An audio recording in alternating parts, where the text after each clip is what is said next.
Hello friends, good evening. Welcome to Smile Talk paramedical channel.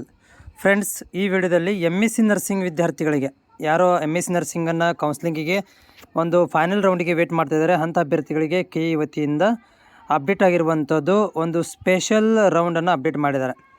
So ಇಲ್ಲಿ ನೋಡ್ತಾ ಇದ್ದಾರೆ, ಲಿಂಕನ್ನು ಕೂಡ ಕೊಟ್ಟಿದ್ದಾರೆ, ಅದಕ್ಕೆ ಸಂಬಂಧಪಟ್ಟಂಥ ಸೀಟ್ ಮೆಟ್ರಿಕ್ಸನ್ನು ಕೂಡ ಕೊಟ್ಟಿದ್ದಾರೆ. ಸೊ ಅಭ್ಯರ್ಥಿಗಳು ಸೀಟ್ ಮೆಟ್ರಿಕ್ಸ್ಗಳನ್ನು ನೋಡಿಕೊಂಡು ಏನು ಮಾಡ್ಬೋದು ಅಂತಂದರೆ ಅವರು ಆಪ್ಷನ್ ಎಂಟ್ರಿಗಳನ್ನು ಮಾಡಲಿಕ್ಕೆ ಕೂಡ ಒಂದು ಲಿಂಕನ್ನು ಕೂಡ ಕೊಡಲಾಗಿದೆ. ಸೊ ಇಲ್ಲಿ ಇನ್ ಸರ್ವಿಸ್ ಮತ್ತು ನಾನ್ ಇನ್ ಸರ್ವಿಸ್ ಲಿಂಕ್ಗಳನ್ನು ಕೊಡಲಾಗಿದೆ. ಇನ್ ಸರ್ವಿಸ್ ಇದ್ದವರು government in service link job ಮಾಡುತ್ತಿರುವಂಥ ಹೋಲ್ಡರ್ಗಳಿಗೆ ಇನ್ ಸರ್ವಿಸ್ ಲಿಂಕ್ ಇದೆ.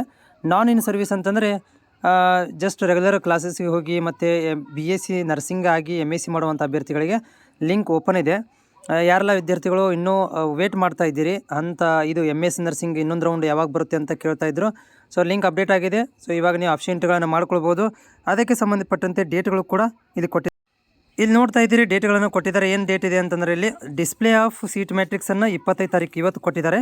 ಆಮೇಲೆ ಫ್ರೆಶ್ ಆಪ್ಷನ್ ಎಂಟ್ರಿ ಮಾಡಲಿಕ್ಕೆ 25ರಿಂದ 27 ತಾರೀಕು ತನಕ 27 ತಾರೀಕು ತನಕ ನೀವು ಆಪ್ಷನ್ ಎಂಟ್ರಿ ಇದೆ. ಮತ್ತು ಸೀಟ್ ಅಲಾಟ್ಮೆಂಟ್ ರಿಸಲ್ಟ್ಗಳನ್ನು 27ನೇ ತಾರೀಕಿಗೆ ಕೊಡ್ತಾರೆ, 1 ಗಂಟೆ ಮೇಲೆ ಮಧ್ಯಾಹ್ನ.